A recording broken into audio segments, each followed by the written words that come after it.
warm round of applause and being to our keynote speaker, no other than Professor Hashim Mantibayan, the Deputy Minister, Ministry of Science and Technology from BAR. Sir?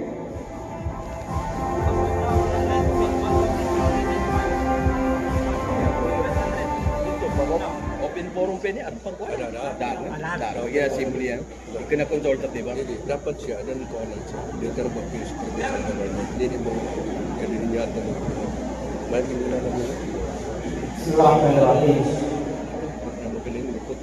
Alhamdulillah, rabbil alamin. Wassalamu ala rasulillah Sayyidina Muhammadin wa ala alihi wa sallam. Assalamualaikum warahmatullahi wabarakatuh. Assalamualaikum.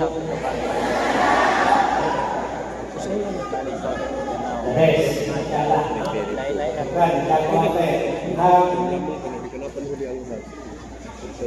Una sa lahat ay ang ating courtesy, pagpupugay, pagpapaalam sa ating mga nagagalang ng mga kapatid sa United Republic Justice Party.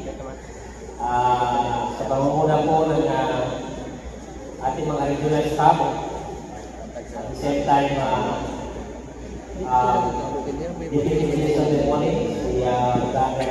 Minawa, Stad David Uda, ang ating pong Chief Executive Officer ng UBJP, si Sir Kapatuan. Sana, napakaganda po yung kanyang mensahe para sa atin. Yun po yung nagdala sa atin kung ano yung gusto ko na pag-usapan sa inyo ngayon, yung about po sa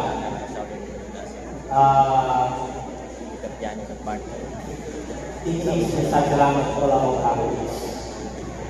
So, mahalaga po ito sa ating pag tayo po ay guided.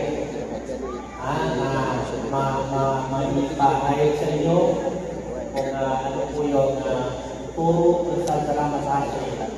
Bayan ako patutukol sa politics. And of course, so kakanta namin si Rachel Purais, isa sa mga mentors na hinahangaan ko, lalo na po sa usaping pang-Samoro struggle. Si Sir Purais, masyada. Ang ating kasamaan po ang nag-director ng pang-Samoro Information Communication and Technology ng LTO, si Dr. Bukasis Benito. Ang matagal ko ng kaibigan, no? Kapatid, kasamaan sa Pinilati, si Saga Muhammad Lampot.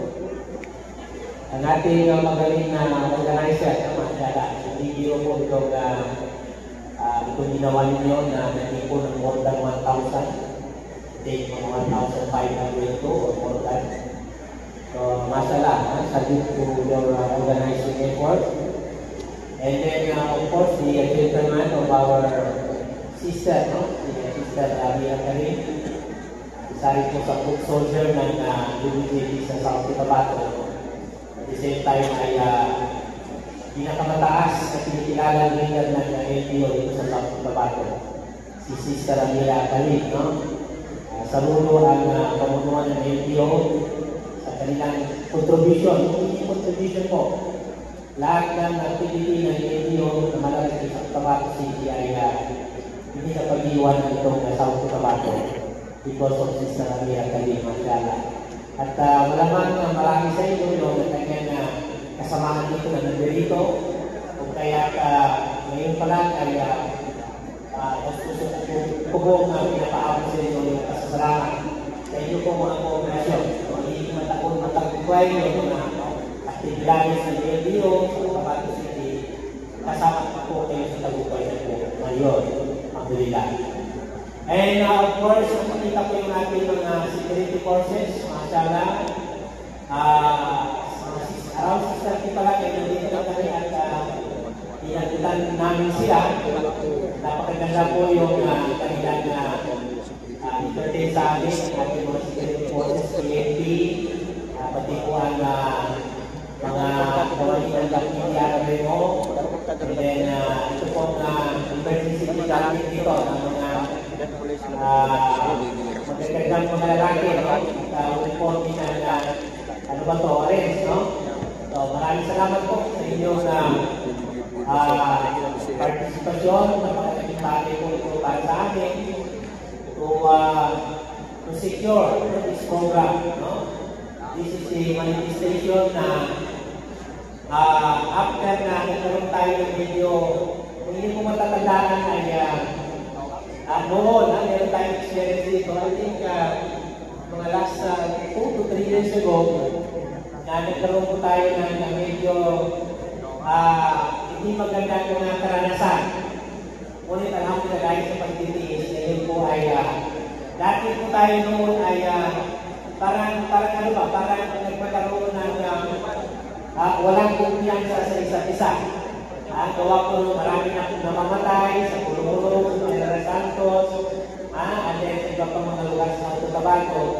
Pero alhamdulillah nagpagtiis tayo at ngayon ay hindi lang po nawala yung araw-araw na yun, walang kumpiyansa na yun, kundi ngayon ay pagkakampi na. Ang ating mismong governor dito, Governor Tamayo, ay kasama na natin. And then with our leaders in the bar, specifically Governor Abdurrahman Mokakuang, may mga instances na may mga meetings dito mismo sa Purunanan City na kasama po natin ng Governor po ng South Cotabato. At napakagaling po, no? Marami tayong nakukuha ng mga wisdom na kung saan ay pwede ang nagamit po ng United Bangsamoro Justice Factory. So, alhamdulillah, yun ay malaking pagsalamat. At lalo-lalo na po sa inyong lahat na mga members ng UPJP, yung mga inyong officers, isama na rin po natin yung 2 o 3 munisipyo na wala ito. Hopefully, na wala man sila dito, pero yung kailang intention ay napasama po dito sa isang napaka-importante okasyon. Ang okasyon na ito ay General Assembly po, na ang nagiging tema po nito ay ang pinakapunto po ay ang pagkakaisa. Unity and solidarity. And as you all know that alam natin lahat na ang unity and solidarity ay kasama po sa kasangkapan ng ating jihad. Meron pong siyang component ng jihad. Itinuro sa atin sa Salamat nga sa Royal Council. At kasama po siya dyan sa siyang na yan ng component, sa inyong component ay kasangkapan sa pagsasagawa ng jihad. At ito nga, malaking bagay ito na dapat natin malaman dito po sa ating presentasyon po. Dahil meron po tayong mga kasamaan dito na security forces. Or meron po na tayong mga kasamaan dito na hindi mga Muslim, no? Na kaya kinailangan natin yung Tagalog instead of Maguindanao. So, ito paano, para hindi naman siya mali-pride, na maintindihan, pinag-usapan natin dito, i-try natin yung Tagalog. At napakahalagang bagay ito. At actually, hindi na sa security forces. Hindi lang po sa mga non-Muslims. Even the Muslims. Napakahalagang po maintindihan natin ano ba talaga ang kahulugan ng jihad. Ano ba talaga ang kahulugan ng jihad? Pumatay ng tao? Kalabanin ng mga Kristiyano? Magpaputok ng bomba? Gumawa ng terorismo? Ang lahat po ng nasabi ko ay wala po ng kahulugan ng jihad. So kaya dapat ito na maintindihan natin, no? At inshallah, magkikita natin dyan kumaya. So, and then, advance po yung pagpasalamat ko sa ating IT, sa kanila pong suporta na makikita po itong presentation po natin. So, simulan na po natin ang ating presentation.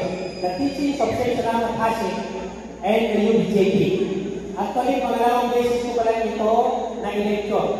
Una-una po ay just last 2 days ago sa may bayan ng Datuangal. Nagtiko din po ang more than 400 ata na mga officialis ng Bangsamoro Communication Network. Ako lang din po nakita mga PCA dito.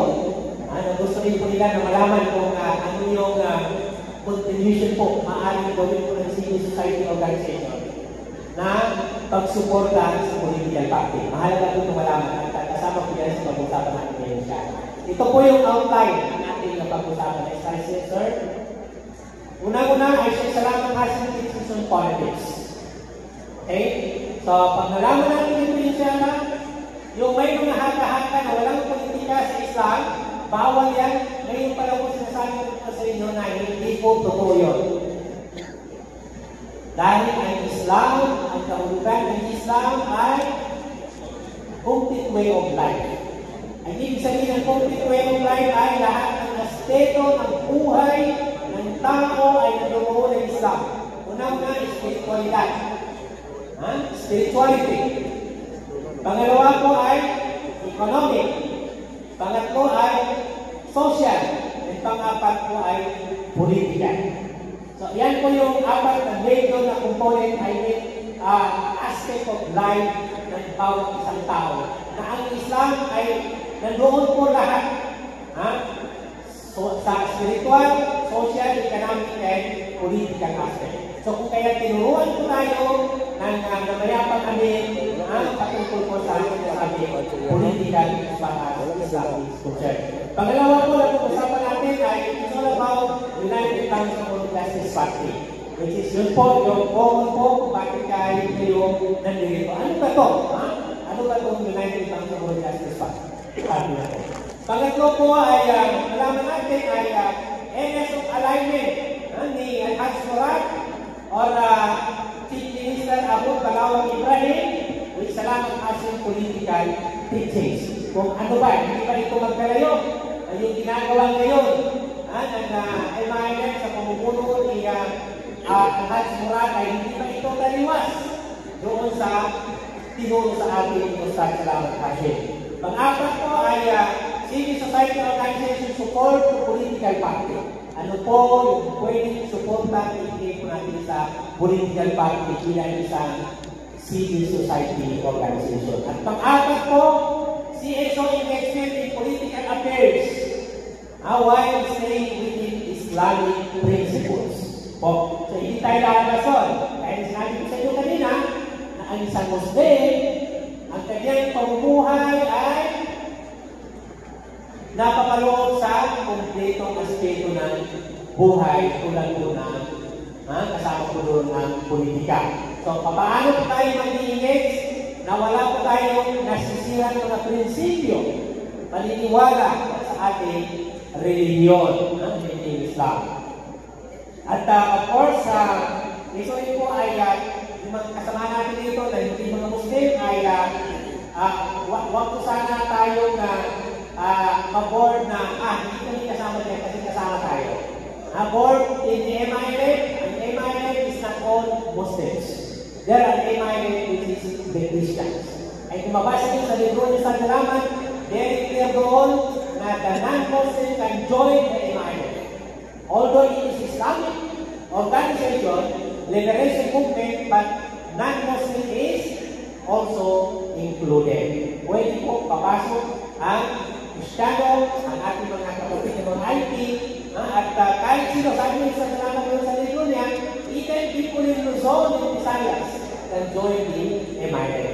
At ganoon din po sa UPJP, alhamdulillah, napakalaking bagay po na meron tayong, I think, Deputy President, isang malaking katungkulan din para sa IT at para sa mga settlers. Ibig sabihin ng mga kapatid natin yung mga Kristiyano. So, very inclusive po. So, kung kaya dapat hindi ito pakinggan, dahil kasama po kayo. At tayo naman kapatid ng mga Muslim, dapat natin naiintindihan na itong MINF para sa atin. Itong bar, hindi lang para ito sa atin. Itong UPJP, hindi lang para ito sa atin. Para ito sa lahat. Sabi ni Sir Kanya, sa Rampatuan, my party, your party, and our party. So, very inclusive po. ang United Bangsamoro Justice Party. Opo. So, next po, introduction sa salamat kasi, ito na po. The founder of the World Islamic Federation Front had a political philosophy. Ano yung political philosophy ng San Salamat kasi? It is rooted in, sabihin ay, ito ay nag-ugat. Kinakit ba? Nag-ugat itong political philosophy ng San Salamat kasi sa sinasabing Islamic governance. Mamaya marami natin kung anong ibig sabihin ng Islamic governance. Okay? Self-determination and resistance against oppression. Sa tatlong po yan, umiikot yung political philosophy ng San Salamat kasi. Islamic governance, self-determination, which is itong self-determination tinatawag ay ito yung RSD, the right to self-determination.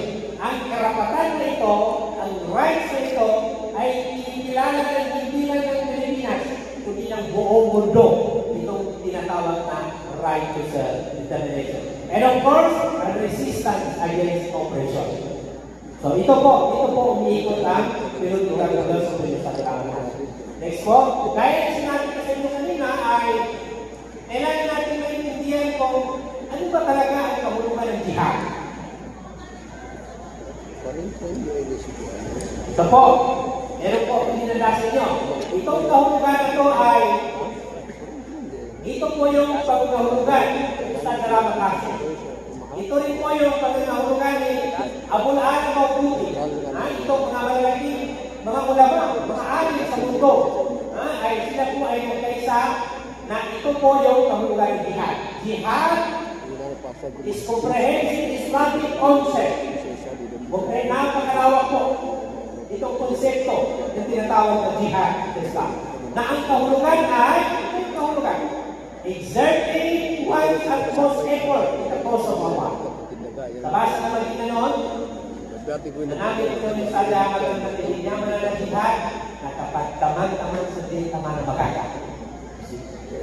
Yan mo na, di ka na kamuma, di ka na kapamuno, di ka na kapamumba, di ka na terroristic activity. No! Jihad is never been a terroristic activity. Because jihad, as defined by our ulama, including sa Salamat kasi ng Walayarhamo, ang ibig sabihin na ito na, exerting one's utmost effort in the cause of Allah, through one's see? Well, hindi baril, hindi bomba, bawal pa. Well, makajihad ka sa well. In fact, more than 60 verses in the Quran na pinagutos ng Allah na mag-jihad ng isang Muslim, ang kanyang kautusan ay ang pag-jihad through well, through kayamanan, through pera. Yan yung isabihin lahi, i-amwalikum wa anfusikum. Ang dami kong hayatan ng jihad sa Quran na nag-utos ng pag-jihad through amwalikum. Amwal, well, pera. So marami yan, napakawak po. Ano ba pwedeng gawin yung pera? Yun yung jihad. See? So, ang ibig sabihin nito ay hindi po kaguluhan ang ibig sabihin ng jihad. You see? Then pangalawa ay jihad through mind. Jihad with al-akal. Pikriya. Mind. And then pangatlo yung katawan natin. See? So, ganyan po yung pagkakasunod. At ibig sabihin ay gamitin ko yung well ko, yung utak ko, at yung katawan ko in order to make God's word supreme and gain His pleasure in the life to come. The life to come meaning the life hereafter. Yung buhay pagkatapos ng ating kamatayan. See? So, magiging natin, makukuha natin yung pleasure.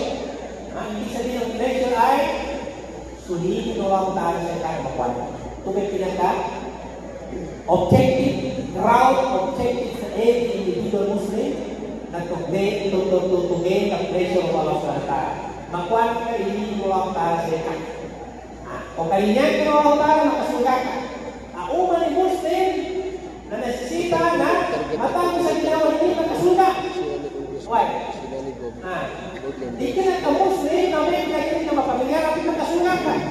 Kanambay pagkapas na uma ni Muslim na makasuga. Every Muslim are able to get the paradise, the Jannatul Firdaus al-A'la. And for you to get the paradise, you have to work in order to get the pleasure of Allah Subhanahu wa Ta'ala. Dibekay kanun ng mga ni Guru Ta'ala. Ano niya ba? Dibekay ang mga pagkasin di sana. Dapat niya kalau dibekay ang kanya ng Allah Ta'ala. Kapag symbol, kung yan ang sama ng pagkasin na puso-puso ng mereka tayo sa pagkasin sa ipagduhan niya sa Allah Ta'ala. Ya Allah, kalimutin mga taon ito sa Cultural Gymnasium na South Cotabato. Sa yan ay kalimutan na kalimutin ng panahon katibang mo na tayo. Kaya nga lang, ang minamisay na, hindi matatayo kapitila sa akin, maangkong mga kalisulan. Allah Allah. Allah Allah. Ipagduhan ka ito mga ito. Salitan ko makapitas kita sa maangkong sa mga kalisulan. Hinayaan ka ng pinalimot yan, kapagin ka sa upit, sa panong kainin mo ang tara sa ito. Yan, yung primarisa yan, na kung sino man sa atin na hindi nakapag-niyat na mabuti, dapat po yung niyat natin, yung intention natin, na yung pinakamahalaga sa ating bagay. Ika malakmano, biniyat, in every action, it is rewarded according to your intention. So niya hindi mo pepera naman yan. Yan kung niya sa kinasya, hindi ka basi kayo ay na magtapit. Nagkalungan na kinasya. Sayang kung papunta mo dito. Pero kung papunta mo dito ay pupunta ka doon dahil nagtitipon-tipon doon na may kapatid ko ng Muslim, Ruli BJP, at baka mayroon akong mahiti doon at may isagawa ko ang pagkakalilan na magustuhan na ito ng mga tao. And then tulad na sinabi ko sa inyo, hindi pa tayo ang maaalis dito, nagduhan tayo ng malaika, angel ng Allah SWT na hindi tayo maalis dito not unless ay forgiven na lang kasalanan natin. So yan po yung napakalaking bagay. So kung ayun na lang, wala. Nasala, no? So pepeyan tayo niya tanong, pati doon surami sa tiyan. Siya mo nagduhan. Siya tayo magaling ng hindi tayo marungi. Amay ka na pepeyan tayo. Mape, kung iyong niyan natin ay maganda, pag-alis pa natin sa mga bahay natin, counted na po yung ating mga apak. At yun po ay katimpanan ng Allah SWT. Pumunta tayo sa jihad, lugar ng jihad. Ito, kasi malinaw po na ang jihad ay hindi giyera. Dahil hindi naman lahat ng giyera ay jihad. At hindi lahat ng jihad ay nag-giyera. Tayo ngayon ay we're still engaging jihad. Hindi giyera, politika. Pag-engage natin ng politika is all part of jihad. Ito yung natutunan natin. So, tumuot kung kinasyata, no? Nakibasa ka ng mga ka. Katawari basa ko dyan. Sulang mo kung dahil, kung tingnan ni Muhammad SAW, nayata mo, sa nakanong buwa mo na siya panatawan, hindi na mo dyan. Yan mo na kinamang-jihad. Wow, diba? Yung buwan, so pag-ubong mo dyan, ito ang tasbih. Allahu Akbar. Dapat saan ka na? Takanda ka, paano na ka man? Wala na. Pama, kalimutan na magkadawin pa ka. Kung yan, aslang mo pa na lang mo na pagsaksi kayo sa ngayon muli. Saya wala na akong hindi pa na nakapagkayaba sa limakaw sa mga activity na yung JP. Bahasa ng Allah tayo. Yan, nagtumba. Ibalik natin sa niyan. Kasi kung hindi tayo nakapagpiyat ng mabuti, wala, kahit namatay pa tayo, wala nang lipat. Kasalanan pa ang pagkuha natin. See? So, napaka-importante pang intention. Innamal a'malu binniyat, wa innamal likulli imri'in ma nawa. Faman kanat hijratuhu lidunya yusibuha aw imra'atin yankihuha. Mahaba yung hadis na yan. Sinabi ng propeta Muhammad sallallahu alaihi wasallam. Ang pinakasyon ng kahulugan ay kung ikaw ay gumawa ng isang bagay na para sa dunya lang, yun ay ibibigay ko lang sa mga para sa'yo. Diba? Kung ikaw ay sumami sa ibibigay nito na para lang sa dunya, ay bakit ibibigay ko lang sa mga para nyo? Pero wala naman sa iyo para sa akira. Pero kung ginawa mo ang isang bagay para sa akira, yun ay ibibigay sa iyo ng manatala, yun sa akira. At minsan kahit pa sa dunya ay meron ng advance na ibibigay sa iyo ng Allah subhanahu wa ta'ala. Ganun po kahalaga yun. So, malinaw po, na itong jihad, hindi na natatapos na premyo. At hanggang ngayon ay nag-jihad tayo. Hindi gera, kundi politika. Hindi gera, kundi politika. So, importante masyado na malaman natin ito para hindi po masasayang ang ating mga efforts. Yung mga pagod natin, pawis natin, yung pera na ginastos natin pagpunta dito, pauwi, hindi po masasayang dahil yan po yung naging maraming mga manatala. Wamaton po minsan hindi sa ilali, luwag pa ilay kung wanan yung lahat namon. Kahit isang salapi lang ang nagastos mo dito sa jihad na to, yan po ay naging maraming mga manatala na walang kulang, walang bawas, kompleto, yun, para ibigay sa ating mga manatala. Next slide po, kung bakit po tayo nag-jihad, ngayon po ay political jihad. Hindi gera, kasi wala na tayo sa gera ngayon. Hindi na tayo nag-gera ngayon. Ang naiiwan lang ngayon ay yung mga libo-libo. Kasama mo lang yung in-charge. Yan yung sa club, no? Wala na tayo sa gera, sa kapagitan ng gobyerno ng Pilipinas. Ngayon, puro gera naman tayo sa mga libo-libo. Napakasaklap po mga kapatid. Adan presyo, sila ka talaga presyo. Kaya mo na yun. Ulit ka mo ako ito. Dahil kung diya kasi ito, kung papatayan. Kaya hindi makaludab siya. Kaya din sa yaman din. Sa amin doon sa Magitano. Yeso, General Tabato City. Kaya wala po isang buwan, mabot na po ng more than 30 na patay. Pila pa ganun. Masaklap ko ito mga kapatid. Dapat wala tayong pahinga. Robot record tayo. Gagawin natin na example ng UNICEF sa South Cotabato ng Payapa. UNICEF natin doon sa Sarangani Province ng Payapa. Para maigit naman yung kapatid natin. Cotabato City. Nagagawin po ay nagpupukugan. Kung pumataya sa araw, punta pa pagaya. So, niya ba yan na masya at kayo malangkan ang kayo masukat. Bakit tayo nag-jihad? Ito po yung dahilan. We have the objective. This is the collective objective of jihad. Collective objective of jihad is to make supreme the word of Allah. It is the ultimate objective of the Muslim community of nation. Okay? Ano yung ibig sabihin ng United Nations, sir?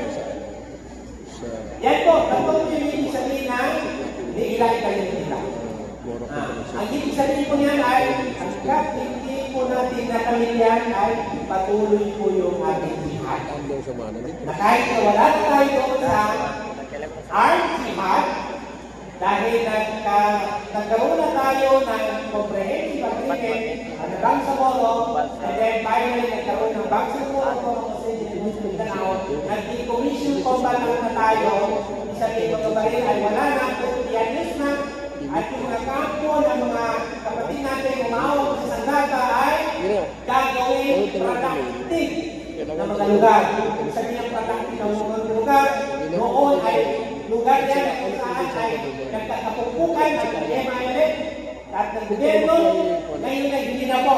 Ang makikita natin dyan ay mga development kampo na makikita natin doon. So yan ang po yung express natin ngayon. But again then, kahit ganun naman, nandiyan pa rin ang jihad natin. Sabi nga ng Chief Minister Murad, Jihad is not yet over. At sabi pa niya, ang jihad natin ngayon is more intense. Mas mahirap daw ang jihad natin ngayon kaysa sa jihad natin noon na ang kalaban natin ay sundalo. Dahil ang jihad natin ngayon, ang unang-unang kalaban natin sabi ng ating Chief Minister, ang ating kami, ay unang-unang kalaban natin kung kaya napakahirap ang kalaban natin ay sarili natin. Mga inawatan, ito ay sayo ng tiyak sa ito. Panonin ka pumunta sa inawatan. Sabihin ko sa pagkawin sa diyan mo di ka inawatan mo, di tayo magkapangalikon, di tayo magkakaipananan na magkapamanunan, kahit itong magkahit, manglino sa iyo na kayo magpagkat at inawan, ang mga magpag. Dasan sa kinatihatan na yan o kanya sa kinatihatan kung tumakapa sa ayuda. Ano ba? Di ilahin kayo ba nila? Biasa di mana mga sarang katahusan. So dapat babalik tayo dito. Ang ugating na ito sa upungan, kanino ba yung napi? Itay pa yung umumpiyas na kami kasi tago, di po umumpiyas sa ginawan. Sa niya pa yung umumpiyas sa ginawan. Sa kanang kuya ito yung jihad, hindi ako makipas sa posisyon. Di ka na pinong kinandihan, hindi ako makipas sa losan. Yan man na, pamana na, lausan na. Dahil ang niya, kaya pinag-jihad, naligay na nila, kaya mga naligay kayo nila, unang-una po, yung mga ating mga community ay magiging community ng mga Muslim. Masyado. So, hindi na natatakot. So, ito na yung challenge ko. Sa mga kapatid natin dito sa South Cotabato, na kahit pa paano, sikapin natin na magiging tunay na komunidad ng mga Muslim ang ating mga komunidad. Dahil pag nagiging Muslim yan, alhamdulillah. Hindi na magpuproblema ang South Cotabato para sa mga Muslim. Kasi sabi niyo sa salamat, pag nagiging tunay na Muslim ka, walang kidnapping, walang drug addiction, walang papayan, lahat ng social ills, problema ng bayan, problema ng ating mga lugar, mawawala na tayo ay tunay na mga Muslim. So, yan po yung unang-unang kahulugan na tinatawag ng Liga Ikaw nila. Balitan yung mga Leopato ng Leopato Muslim. Kaya ng balitan ng Leopato Muslim, na magalitan ka. Makyanin ka, pangyak ka. Dating malito, dating siyabu, dating pagkatsi na. Wow, na ba? Sa mga mo na kapagyak ka, kasi kapawaw na. Nandang kanilita ng liyak-liyak. Number, number 1, ang maanang ng mga hindi ka naman na nangyayari nila. Establishment of a genuine Islamic government. Alhamdulillah, ang Pilipinas, binigyan ko tayo ng genuine autonomy. Pwede meron tayo ng sariling batas na nararapat para sa atin. Yan po yung nilayan ng bangsa mga organiko. Meron tayo ng sariling batas. 80 members of the parliament. Ang kanilang trabaho ay gumawa ng mga batas na angkop sa tao-tao, mga tao sa Bangsamoro. So meron din tayo sa sariling fiscal autonomy. Fiscal autonomy, hindi po tayo po yung makakailangan ng national government. Dahil meron po tayo fiscal autonomy. So yan po ay nakuha natin yan dahil sa ating pagkakaisa. Dahil hindi tayo nagkakaisa, hindi po natin makuha yan. Okay? So, yan po ay isang napakaresitakan. So, hindi natin ma-establish ang isang government dahil we are still under the Philippine government. Na ang Philippine government is a democratic government. Pero anong meron sa atin? Wala tayong Islamic State. Katunayan nga, sa buong mundo wala pa Islamic State. Dahil napakabigat po ang tinatawag na Islamic State. Napakabigat po. Ang ibig sabihin ng Islamic State. Alhamdulillah, wala yung Islamic State sa atin sa bar, pero meron tayo tinatawag na moral governance. Moral governance is better than good governance. It's higher than the good governance. So, yan po yung unti-unti natin pinapatupad sa Bangsamoro Autonomous Region in Muslim Mindanao. At paliwanag natin, kapag uli-implemented na moral governance na yan, inshallah ta'ala, mangyayari na magkaroon malakas na gobyerno. Malakas na gobyerno dahil ito ay maunlad na gobyerno. Ang sabihin ng maunlad na gobyerno, mabuti po at maganda po yung pamumuhay ng tao. Gabiyay ulan kaya na ito. Hindi na magbagay yung gobyerno na through this moral governance na pinapatakutan natin yung Pilipinas. Yan yung ating inaasama-sama niya. Okay? So, walang Islamic State dahil nasa loob pa rin tayo ng gobyerno ng Pilipinas, ang gobyerno ng Pilipinas, democratic government, hindi natin pwedeng ibigin. Ngunit, alhamdulillah, masalamat tayo dahil meron tayo autonomy, binigyan pa rin tayo ng Sharia. Sa POM, meron tayo ng Sharia. At mas higher mo sa Sharia na nabigay sa atin noon. Mas mataas na level ito. Dahil meron tayo tinatawag na ta'zir. Minor na punishment. Minor na punishment. At pag na-implement ito inshallah, tayo po ay naniniwala na hindi man ito mapura. Itong mga lahat ng sakit sa ating pag-gobyerno ay mamiminimis ito through this moral governance. At alhamdulillah, tingnan natin yung initial, nag-iipak itong moral governance na pinapatakbo ng Chief Minister. More than 40 years. Hindi tayo naalis sa listahan ng pinatawag na the most poorest region. Poorest of the poor. Hindi lang poorest, hindi poorest of the poor. Ano yung isa ng poorest of the poor? Miskinan pa sa miskinan. Namba sa natunguhan niya mo ay kinakaman sa ikintanong sa laban bar. Kaya tanong at may rin na miskinan pa sa miskinan. Poorest of the poor. So sa mga hindi nakakalam para sa inyong kaalaman, ngayon ay hindi na po tayo poorest of the poor region sa Pilipinas.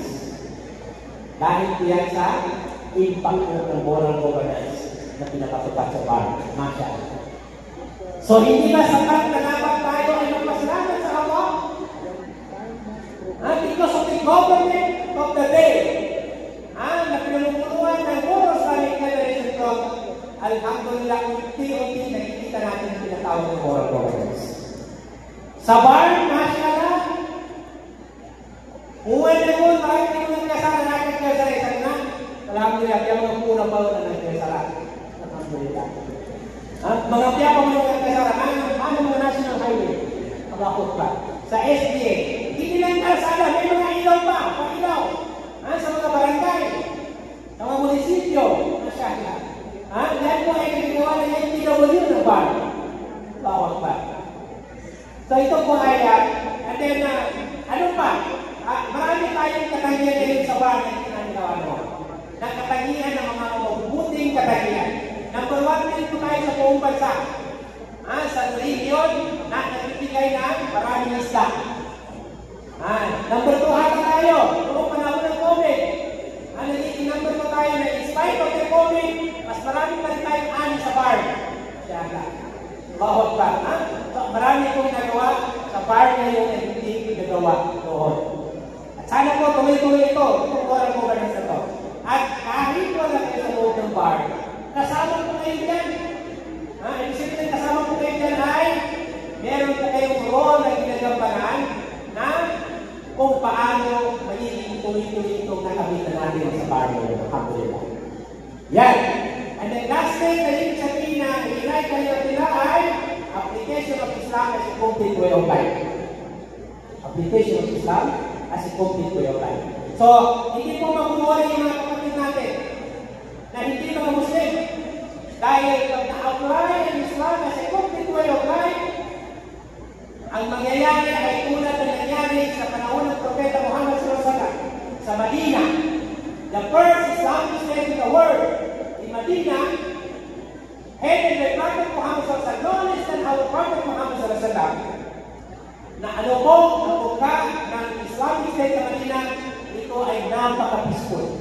Meron po existence. Ang ibig sabihin ay nabuhay ng payapa ang mga Muslim, ang mga Kristiyano, at ang mga Hudyo sa Madina noong panahon ng Propeta Muhammad SAW. At kung nangyari yun sa panahon ng Propeta Muhammad SAW, mangyayari ito dito sa atin sa Bangsamoro. harmonious relationship ang pagitan ng mga Muslim, ng mga Kristiyano, at ng ating mga kapatid ng mga IPs. At alhamdulillah, yan po ay nakamit na natin. Wala na pong hidwaan ngayon. Hindi na, manilang naman, hindi naman na natin kaya perfect yan. Pero alhamdulillah, na-lesson talaga. Na-lesson na magkaroon po ng gulo dahil po sa usapin ng reliyon. Dahil never po tayong magkaaway sa usapin ng reliyon. Unang-una sa ating mga Muslim, hindi po natin pwedeng pilitin na hindi mga Muslim na papasok sa Islam. Kahit na sila po ay minority, kahit na wala po silang kakayanan, never! Hindi natin pwedeng pilitin ang mga hindi Muslim na papasok ang mga Muslim. Papasok ang Muslim. Lahat ikrahat din, sabi ng mga tao. There is no compulsion of religion. Lakum dinukum waliyadin. For you is your religion, and mine is my religion. Yan po yung katuwa ng ating religion.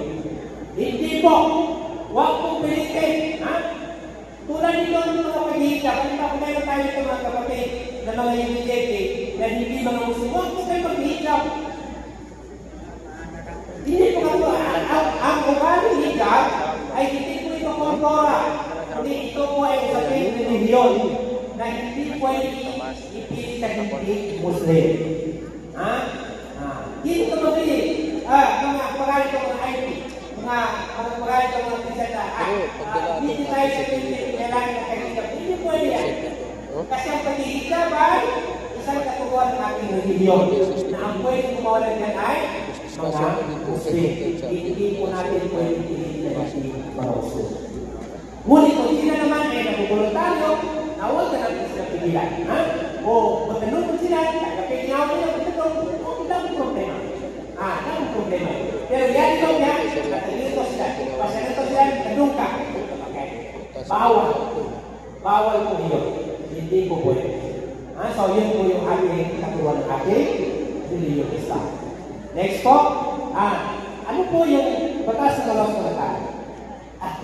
Kaya to, sige lang, kung sobrang yung oras ko, ay teka dyan. Sige, next slide po. Ayan po. Yan ay yung sinabi ko sa inyo kanina na ang model ang tinatawag ng government na ito ay it was organized by Prophet Muhammad sallallahu alaihi wasallam. Na aside from Quran, there is silang Constitution of Medina. Kasi ang Quran hindi applicable sa hindi Muslim. So panahon ng propeta gaya ng Quran hindi applicable sa hindi Muslim. Ang Sharia hindi pwedeng applicable sa hindi Muslim. Gumawa ang propeta Muhammad sallallahu alaihi wasallam ng Constitution of Medina. Medinan Constitution. May mga article yan. You can Google that. You can check on Google kung ano ba yung Constitution of Medina na ginawa ng propeta Muhammad sallallahu alaihi wasallam para hindi mo mapag-iwanan ng mga Muslim. So from the very start ay ang Islam ay very inclusive. Wala kong dapat ikatakot ang hindi mga Muslim sa mga Muslim. Dahil tayo po ay sa simula pa lamang ay tinuro na sa atin ang ating religion ay very inclusive and very tolerant towards other religion. Next po.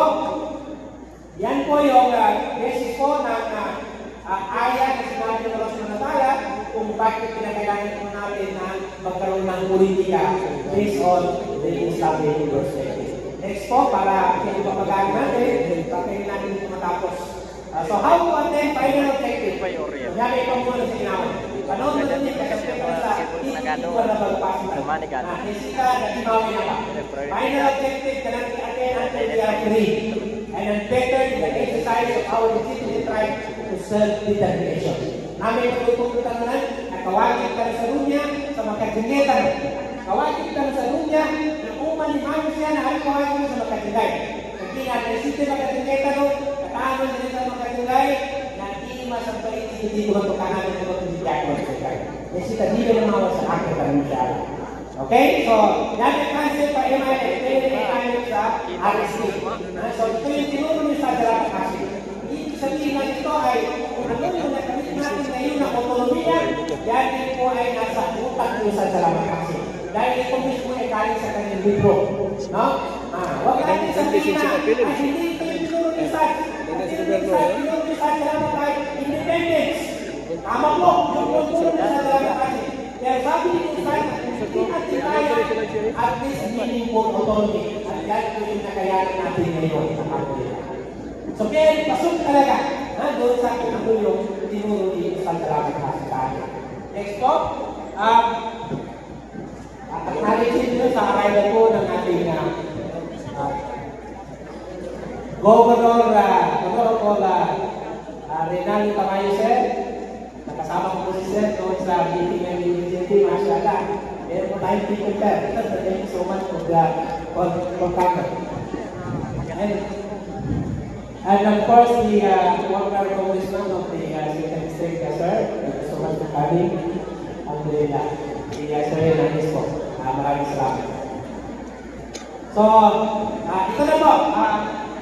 Ayan po yung line of political. Ang isa nila dito ay nalagay na po yung political line inside na naman kasi. So, yung sabihin ay itong politics na ito ay hindi po labas po sa puro inside na naman kasi. Kung ano yung lalagay natin ngayon na pumapasok kayo sa politika, nandiyan pa rin sa kaniliwan yung inside na naman kasi. Next po, next slide.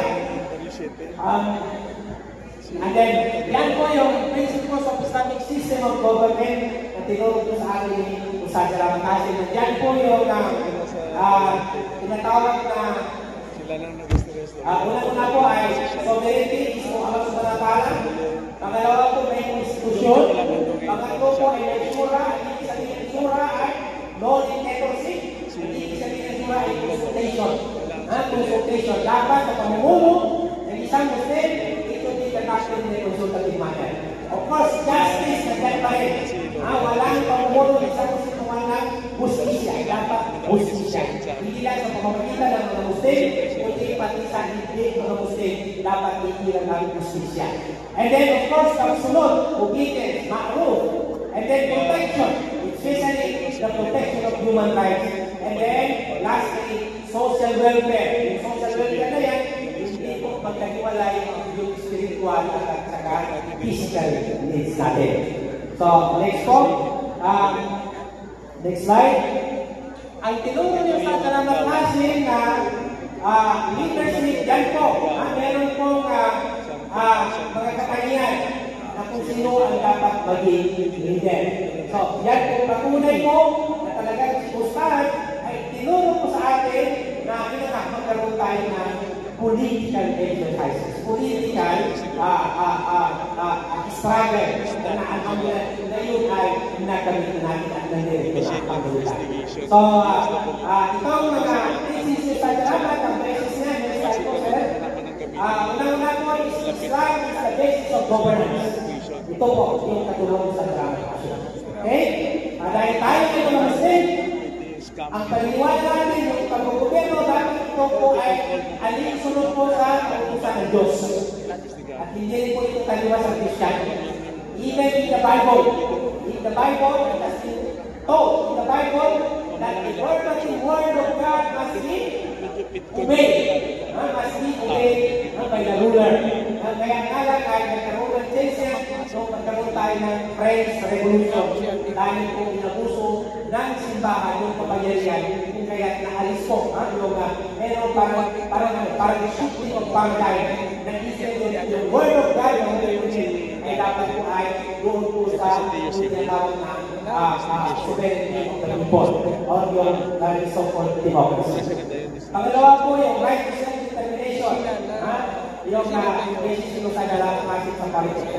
He argued that the Council of People have the right to determine their own political destiny in Myanmar, Africa. This was the foundation of the Yemenite struggle for an independent Islamic state in Mindanao. Pangatlo po, next slide. Rejection of secularism and Western influence. Salamat was critical of the Philippine government secular system. Viewing it is incompatible with Islamic values. So he emphasized that Muslim governance should remain independent of Western side democracy and influence. So, meron tayo nakikita na parang some sort of incompatibility. Pero, alhamdulillah, yun naman ay nahanapan natin na solusyon. Pang-apat po, next slide, jihad is political and spiritual struggle.